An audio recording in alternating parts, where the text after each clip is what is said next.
Hello, my name is Kevin Rafter. I'm Chair of the Arts Council, and it gives me great pleasure to welcome you to this inaugural Laureate na nÓg lecture by Áine Ni Ghlinn.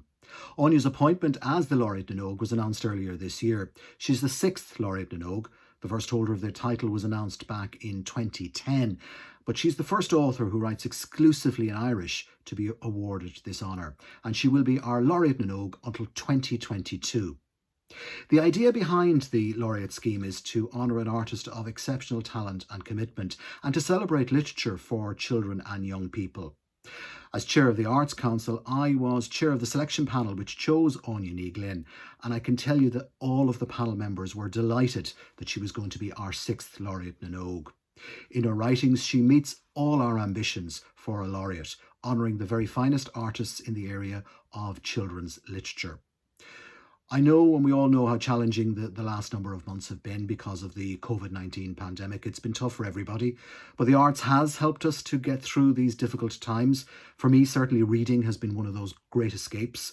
And that's why we should be so grateful to our writers, indeed to all our artists, for helping us to remember all that is great about life and living. And I know for many young people, for many children, Áine Ni Ghlinn is one of those writers. She's written over 30 books, novels and poetry. And as Chair of the Arts Council, I really want to wish her well in her time as Laureate na nÓg. A few quick thank yous to our partners, Children's Books Ireland, the Arts Council of Northern Ireland and the Department of Youth Affairs and Children, as well as Poetry Ireland. But now, the main event. With her inaugural Laureate na nÓg lecture, please welcome Áine Ni Ghlinn. Hello and welcome to the 6th and final instalment of the Words Ireland lecture series. This online event is in partnership with Dublin Book Festival and was recorded in Molly, the Museum of Literature Ireland. Ismisha Áine Ni Ghlinn, an Séú Laureate na nÓg. Before I begin, I want to thank the Arts Council and Children's Books Ireland for the great honour of naming me as the 6th Laureate na nÓg. 5 very big sets of shoes ahead of me to fill, but also 5 shining stars to light the way. I also want to thank Angela Flannery, Project Manager for Laureate na nÓg, for organising this amazing venue. We didn't really expect that COVID-19 would still be with us and that this laureate lecture would be delivered to a camera in an empty room. So perhaps it's particularly relevant that the theme for this lecture is invisibility. According to Greek mythology, the magic cap of invisibility could render the wearer invisible. Sometimes known as the cap or helm of Hades, wearers included Athena, goddess of wisdom, and Perseus, the son of a mortal woman, Danae, and Zeus, the god of thunder and king of the gods. Perseus lived with his mother on the island of Seriphos. The king of Seriphos, Polydectes, wanted Perseus out of the way so that he could force his attentions on or have his way with Danae. So he found an excuse to give Perseus a mission. That mission was to kill the terrifying Gorgon Medusa, who had venomous snakes instead of hair. Anyone who gazed into Medusa's eyes immediately turned to stone, and the young Perseus would have faced certain death if it weren't for support and aid from some supernatural beings. Now, there are different versions of the form this aid took. According to one version, Athena, goddess of wisdom, gave Perseus the magic cap of invisibility, together with winged sandals and a mirror, so that he could look at Medusa's reflection instead of gazing into the eyes of the Gorgon. Another version suggests that the invisibility cap was a gift from his father Zeus. And according to yet a third, Athena instructed Perseus to visit the Hesperides, the daughters of the night, in order to find Medusa's lair. This version suggests that it was the Hesperides who gave Perseus the magic cap, the winged sandals, and a sack to hold the severed head of Medusa. The versions may vary, but the gift of the cap of invisibility remains the same. It was a gift. Perseus could render himself invisible to any supernatural being. In more recent years, Harry Potter also had an invisibility cloak. It was gifted to him by Albus Dumbledore, headmaster of Hogwarts School of Wizardry. The cloak originally came from Harry's father, James, and was accompanied by a note from Dumbledore. "Your father left this in my possession when he died. It's time it was returned to you. Use it well." Use it well. The words suggest choice. Harry could don the cloak as he pleased. Like Perseus, he could choose when to become invisible. Like Perseus, invisibility would help him in his quest. I too have an invisibility cloak, an invisibility cap. Call it what you wish. Cloca do Eckelshair, Helm na Ghlinn, Helm na Scríbhneoireachta do Dhaoine Óga. It's part of my quest, my journey as an Irish language writer, and specifically as a Scríbhneoir Gaeilge do Dhaoine Óga. I wear my cloak of invisibility when I write. So do all my colleagues who write os Gaeilge. Indeed, so do the vast majority of my colleagues who write for children in English or Irish. Apart from a limited number of household names, most children's writers tend to slip under the radar, unreviewed, unseen, under the invisibility cloak. Some research was done on this around 5 years ago by #CoverKidsBooks. #CoverKidsBooks was a campaign set up initially in the UK, but it gained a certain amount of recognition on a global scale. The campaign commissioned research into book reviews in 2015. They got a children's literature critic to research children's books' media coverage, literally counting column inches. The results? Children's books got just 3% of all book review space, even though they accounted for over 30% of the market. While welcoming that 3%, #CoverKidsBooks recognised the need for more. They acknowledged that there's a lot of online coverage of children's books. But online coverage is most often found by those who know exactly what they're looking for in the first place. So the traditional media outlets, newspapers, magazines, radio and television, are still vital in promoting children's literature. Journalist and broadcaster Julia Eckelshair served as children's books editor for The Guardian newspaper for over 10 years. Her view on newspaper coverage is this: the whole point about newspapers is that they are the place of record. I think, she said, it devalues children's literature not to be recording it. And if we don't have reviews, we are belittling the crucible of reading. And if we don't have reviews, there is only noise. Only noise.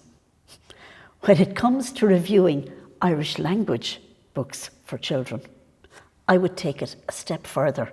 My greatest concern is that there isn't even noise. There is just an empty silence. How often are those of us who write for children asked, "When will you write a real book?" suggesting that a real book is for grown-ups and that children's writers are lesser beings who secretly aspire to writing for adults.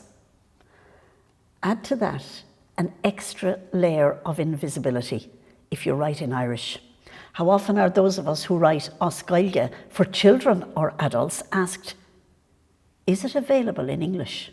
Or even more presumptuous, when will it be available in English? Suggesting perhaps that when our English is good enough, we might get around to writing a real book in English for adults. During a creative writing school residency a few years ago, a teenage student asked me to bring in some of my own books. This was an English medium school, and the student looked at the books with a certain curiosity.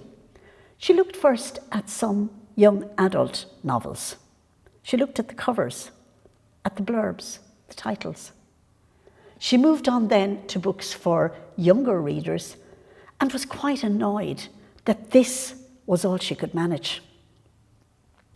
Every single day from then on, she asked me about writing a real book.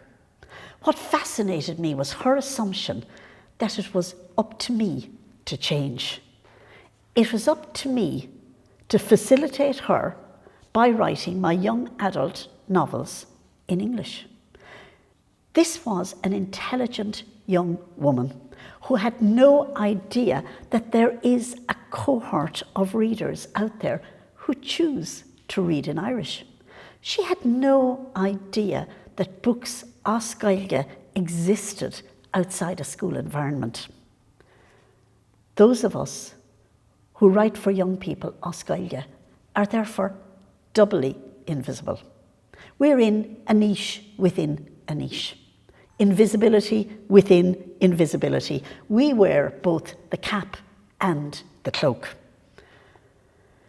The difference between Irish language writers and Perseus, however, between Irish language writers and Harry Potter, is that Perseus and Harry Potter had a choice, whereas we live under the cloak all the time. We don't have the option of taking it off and putting it on as we please. Ours is not a choice, or is it? Perhaps those of us who write as Gaeilge do have a choice. We choose to write in a particular language, even though the vast majority of us, probably all of us, are equally fluent in both English and Irish. So the more important question for me is not, is there a choice, but is there value in that choice? I believe there is, for both myself and the reader. There are drawbacks, there are advantages, but for me the advantages of writing as Gaeilge far outweigh the disadvantages. On a very basic level as an artist, I enjoy the camaraderie of the Irish-speaking community. I enjoy working in a smaller world. I love doing workshops with students in Gaelscoileanna and Gaeltacht schools. I love the Irish language as a window on a culture. I love it as a language of sivris agus ceol, of richness and music. There are ways of saying things as Gaeilge that just don't exist in English. Have you read Monaghan McGann's 32 Words for Field? To mention but a few, Gower is a field of corn grass, Burach is a marshy field, Cuivren is a tilled field worked in partnership with a neighbour, Raylán is a field for games and dancing, and so on.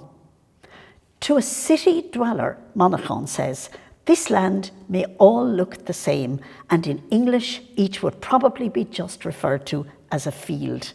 Yet to someone whose ancestors have been cultivating the land for over 4,000 years, they look very different. Irish, like every other language, has its own unique voice, its own sivris, its own richness, its own culture. No language should ever be lost. No body of literature should go unseen. Even if it means an extra layer of invisibility for me as a writer, I love to see that richness, that extra layer that the Irish language gifts to students I work with. It's not just about bilingualism. It's not about politics or nationalism. For me, it is that sivris, that window on a culture. Exposure to literature as Gaeilge throws that window open wide. I'm not a fanatic. I'm equally fluent in English, but I am passionate about the music, the musicality, the richness, the rhythm, the flow of the Irish language. It says what I want to say. It tells the stories I want to tell with an ease that I don't always find in English. My father was the one who opened that cultural window for me. Like Harry Potter, my father was the one who passed on the metaphorical invisibility cloak. It was from him that I got my passion for the Irish language. He loved the language. He loved the Connemara Gaeltacht. He even had some subconscious belief that when he was in Connemara, every ailment could be cured. A few weeks before he died, he was getting ready to visit his brother in England. He wasn't feeling very well, and he told me that he was planning a trip to Connemara as soon as he came home. A walk on Thra War, he said, would sort him out. I believe that the Connemara Gaeltacht, where he spent the happiest days of his childhood and teenage years, I believe that it was his spiritual home. Irish was teanga a anima, the adopted language of his soul. Sadly, he didn't make it back from that holiday in England, and he never did make that trip to Connemara. But I think the greatest gift I inherited from my father was his passion, his love of Irish. Like my father, Irish was not my first language, but it was a fairly close second. Like my father, Irish became teanga manama, the language of my soul. I tell better stories as Gaeilge. I write better poetry as Gaeilge. And if that makes me a little less visible, that's fine. The novelist Patrick Gale refers to the cap of invisibility in his novel A Place Called Winter. Harry, another Harry, the main character, is in mourning following the death of his father, and the culture of the time means that he has to stay in mourning for 12 months. For that 12 months, he's treated differently by strangers and acquaintances alike, and it reminds him of learning about the Helm of Hades when he was in school. When Harry and his classmates first heard of the cap of invisibility, other boys in his class had bragged of the mischief it would let them work, the people they would spy on, or the banks they would raid. But Harry dreamt only of the way it would let him be entirely alone, unpestered, unprovoked. Unpestered, unprovoked. In other words, invisible, but free. So what do I do with my invisibility? Is it a gift? Is it a burden? I believe it's both. On the positive side, I have freedom, absolute freedom to move from genre to genre. Some people know me only as a poet for adults. Others know me as a poet for children. Others as a story writer for young children. Others as a writer of young adult fiction. My Helm of Hades isn't just a cap of invisibility. It's a cap of flexibility. I can do whatever I like in terms of writing. I can be whoever I want to be. And instead of being pigeonholed into one area, one little box, I can ramble from box to box as I please. I can have multiple personalities. I can be a poet today, a novelist tomorrow, a dramatist today, a reviewer tomorrow.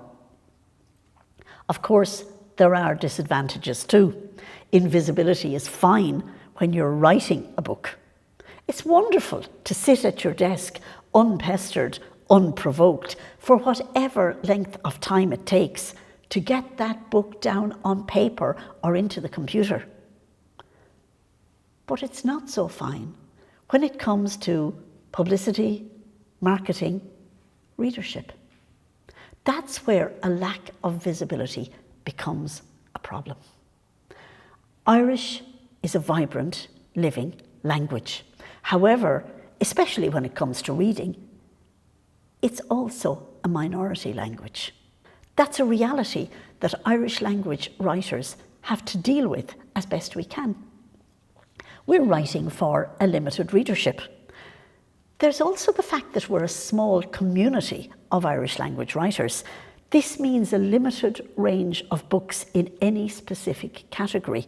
So even those who are fluent in Irish and who want to read in Irish run out of books quite quickly.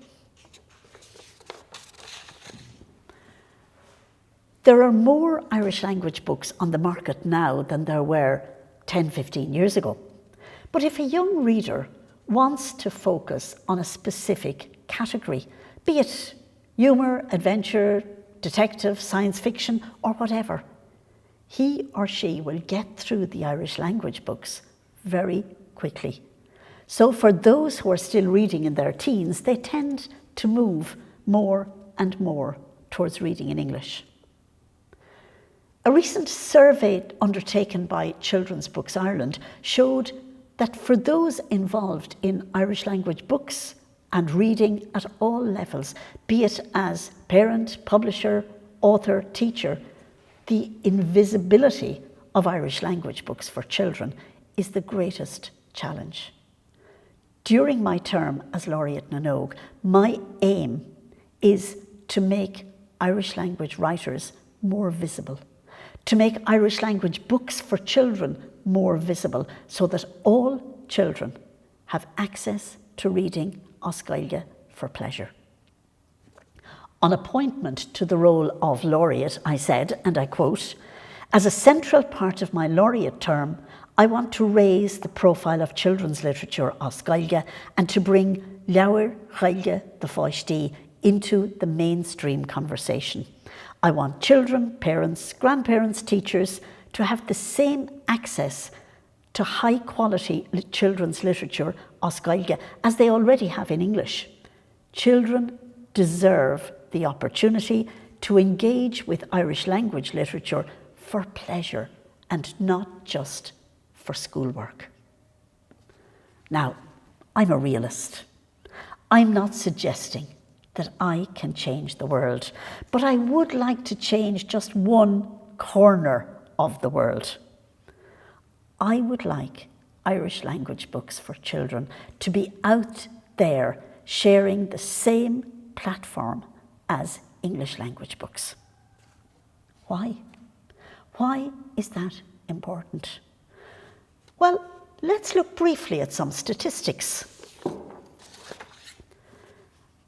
According to figures published by the Department of Education in September 2019, almost 1 in 12 school children at primary level are receiving their education through Irish. That's over 45,000 students learning to read in Irish before or at the same time as they learn to read in English. Add to this the number of young people attending second level Gael Scolanna or Gael Chláistí, and you end up with almost 60,000 young people who can read fluently As Gaeilge. That's quite a large market. So what can we do to make sure that they have access to reading As Gaeilge for pleasure? There's one simple thing that each and every one of us can do. I'm sure every one of us knows at least one of that 60,000 young people who are being educated through the medium of Irish. A very simple Céim a Héan, step one to increase visibility. Would you consider going into your local bookshop and buying them a book? Just one book, As Gaeilge, as a gift this Christmas. I'm not talking about buying a book online. I'm talking specifically about walking into a bookshop and buying an Irish language book for a child or young person you know. Now, of course, I'm assuming that bookshops will be open and not in a COVID lockdown. Céim a Dó, step two, might be a little bit more challenging because it involves knowing what to buy. For some, that's easy. For others, you may wonder where to start. How will you decide what to buy and where will you find it? Where will you go to find recommended books? Where will you find the best reads as Gaeilge? According to the research done by #CoverKidsBooks, some people base their choice on what is being reviewed. That campaign acknowledged that children's books, in general, get a fair amount of online coverage, so I thought I'd give it a try. If I were a parent or a grandparent searching blindly for a good book as Gaeilge for a child, how would I go about it? Following the natural path that a parent might take, I tried a whole range of Google searches. I tried children's books in Irish, I tried storybooks as Gaeilge, Leabhair Gaeilge the Fáistí, by Irish language children's books, and a whole range of variations on the theme. I tried to put myself into the mind of the parent, godparent, grandparent who would like a child to read as Gaeilge, but who isn't familiar with the world of Irish language literature for children. The results shocked even myself. The books are there, but they are difficult to find. They are not as visible as we'd like them to be. When I clicked on Buy Irish Language Children's Books, the books that showed up were mostly books of Irish interest, Irish fairy tales and legends in English, a book of Irish baby names, flashcards for learners, and one translation into Irish of an English bestseller. Depending on the wording I used, I even found your search for Irish language books for children did not match any product. Now, of course, the books are out there, but you need to know the product, the author, or the book title. So blind searching online is not the way to go. We all know that you can head into an Irish language bookshop on Shopalaur in Harcourt Street in Dublin, Shopalaur on Spidsale, on Chulthurlan, and other Irish language bookshops around the country. We know that in any of these, you'll be spoilt for choice and advice. But not everyone has a dedicated Irish language bookshop in their area. And if we want to increase visibility of books for children, we need to go beyond that. Over the past few weeks, I have gone in and out of small and large bookshops around Dublin. There can be up to 10, 15, 20 books in Irish for children available. They might not be in the window. In general, they're not even displayed in an obvious place, but they are there. I've also asked booksellers why the selection is so limited. Why aren't there more books? And why aren't the books more visible? The answer was simple: lack of demand. People in general don't walk into a bookshop and ask for an Irish language children's book. Shelf space in bookshops has to be managed carefully. Bookshops are businesses and they need to give the space to books that sell. Irish language books don't sell in the same quantities as their English counterparts.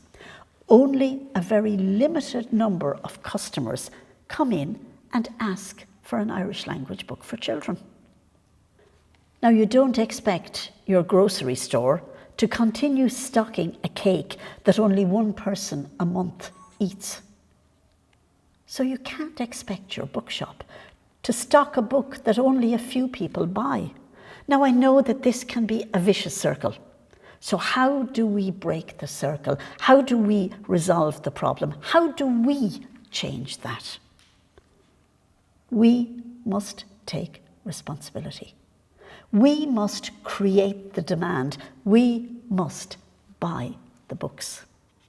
There's no point in complaining that we're invisible if we don't take action and make absolutely sure that Irish language books are part of that shelf space because we are buying the books. There's no point in going into a bookshop and complaining that Irish language books aren't there if customers aren't coming into those self-same shops and asking for the books. If 60,000 young people can read fluently As Gaeilge, wouldn't it be wonderful if each of those 60,000 young people got a gift of a book, As Gaeilge, this Christmas to read for pleasure? It's up to us. There's no shortage of high-quality books available As Gaeilge. As a regular reviewer of Irish language books for children and adults on Radio Na Gaeltachta, I can say with absolute certainty that the quality of Irish language children's books is not an issue. 3 of the 10 books on the 2020 KPMG Children's Books Ireland shortlist for the Book of the Year Awards. A shortlist selected by an expert panel of judges. 3 of these were Irish language books. Myra Zeff's stunning young adult verse novel, Nóinín, one of the last books published by Coislife, tells the story of a shy, reserved young girl, Nóinín, who finds the love of her life online, a boy who totally understands her. Our hearts are in our mouths when she goes to meet him. Nóinín won the Book of the Year award.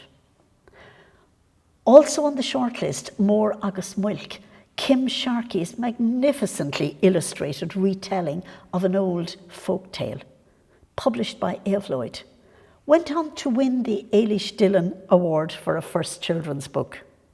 And the 3rd Irish language book on the shortlist, Skunk agus Smúirín, written by Muireann Ni Ghlinn and published by Futta Fata, tells the story of Skunk, who loses his special little sniffy toy. 3 amazing books. If you don't see these in the bookshops, ask. If we, as consumers, don't go out there and buy the books, these and a host of other wonderful publications will slip under the invisibility cloak. The authors will lose out, but more importantly, children will lose out by not being exposed to 3 of the top 10 books of the year. Is it a loss to an art form if a body of literature is invisible? I believe it is. But more importantly, I believe that it is particularly a loss to our young readers if they are not exposed to literature As Gaeilge. During the 2020 pandemic, we've got into the habit of ordering online. Bookshops, including Irish language specialist bookshops and small independent bookshops, are now struggling to survive.